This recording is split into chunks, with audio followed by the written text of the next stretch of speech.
push it really hard, don't we? It does, yes. We'll wind it up a little bit. It's okay, it won't fly out. What's the speed you have set up? That's at 880. A little bit of movement on the headstock. But 880. So light cuts, we're not doing anything really aggressive here.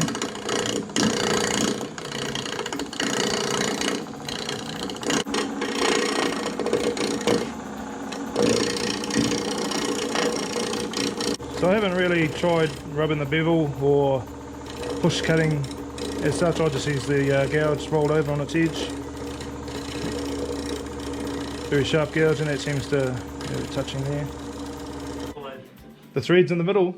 Yeah. What do you mean, the threads? The threads on your cups you doing on the metal lathe, or you? No, I've got a 2 Morse taper tap. Yep, that pops in there. So all I've done here is put a designated, this point in time, designated faceplate on the end of a bit of pine and turn it down so it fits inside this. These are not perfectly round by any means, so Russell, you'll like this. Put the clock gauge on this, mate, to try and get it round. You like that, don't you? It's not bad. It's not bad for what it is. So I put the clock gauge on it and put some screws in it to try and get it as good as I can. So for what I'm using it for, it's pretty good. So all I'm doing is putting it on the headstock here, and that's about it. So the bottom, this has a slight taper. It's quite hard case. I'm glad it does taper that way. So MDF made a recess to hold the ball. That pretty much goes in the bottom. The ball, so it goes in, and this one goes on the top. So I've got one I came round last night, and we'll go in there. And this goes over top to hold it in place. This one is, I can't get that out, am I? This one is a bit smaller. So my very small ones, I've got a whole series of these in reduced sizes and bits and pieces, and a whole lot of shims for spaces to push it out, so I can accommodate any size sphere up to, this is 110 mil, so I'll go to about 105 mil or thereabouts. This one I think is about 104 mil, so I take them all out, and this sits right on the bit of pine at the back, and then the top cap on it, and that works pretty good. So yeah. So this one's going in the fire, so it's not really imperative that it's going to be pretty, but so wavy. So I've got the spacers in there to push that out a little bit, and my top cap. Find the line. And that has to sit a touch proud of the thread. Cap goes on, and hello. So I only use this to really locate the line, and that's about it. If you've got a really true line and you want to follow it to precision, I just sort of line that up to the line. You can see that. Great camera. If only it had zoom. And then, yeah, undo it, move the line around to you see fit, and then go from there. So I'll do a couple of them. I won't do the whole ball, and you can see what I mean.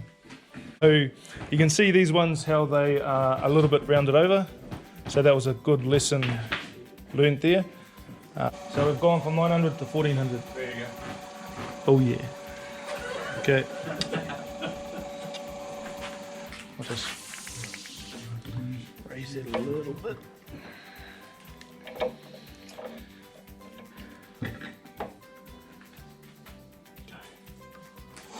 Is that a feature? You have to push it hard to make it work. Safety.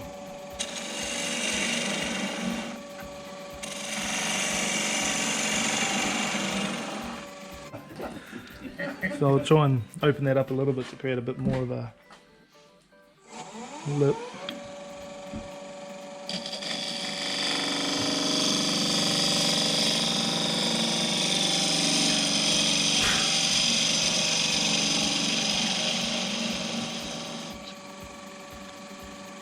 Just move it around a little bit. You don't sand each depression each Yep, time. absolutely. This is demonstration purposes. I'm not going to fire into all of that. So sand as you go. Yeah, definitely. I did. Beg your pardon? What do you got to send it?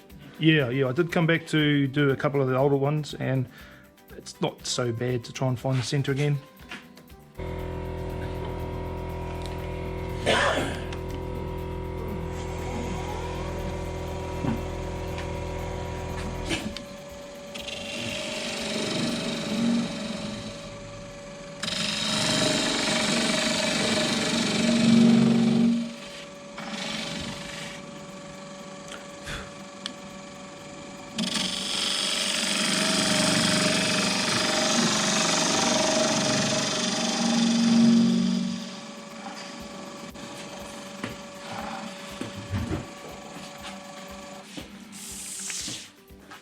So that's overlapping a little bit there. So what are you thinking there? Can you see that quite well? So like this goes really deep, and this one goes through into here. Yep. Do you see? So that they're actually intersecting at various positions, not just round one, not just in line like that, Just wherever. but random, totally random, and take them right through so that they intersect in different sizes. Yeah, okay. And what you'd get is a whole lot of internal spaces that you could see through. Yep.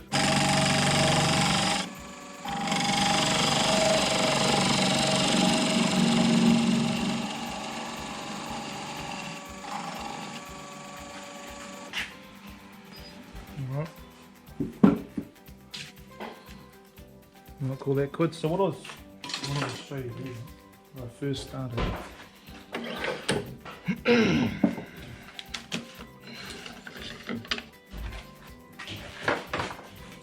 Is to make them a little bit more rounder. So these were the first ones I did, and I think I overlapped them a little bit much.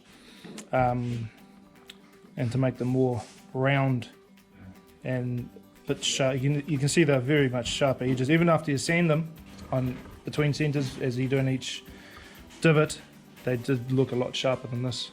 But you get the gist of it. So, all right. Very good.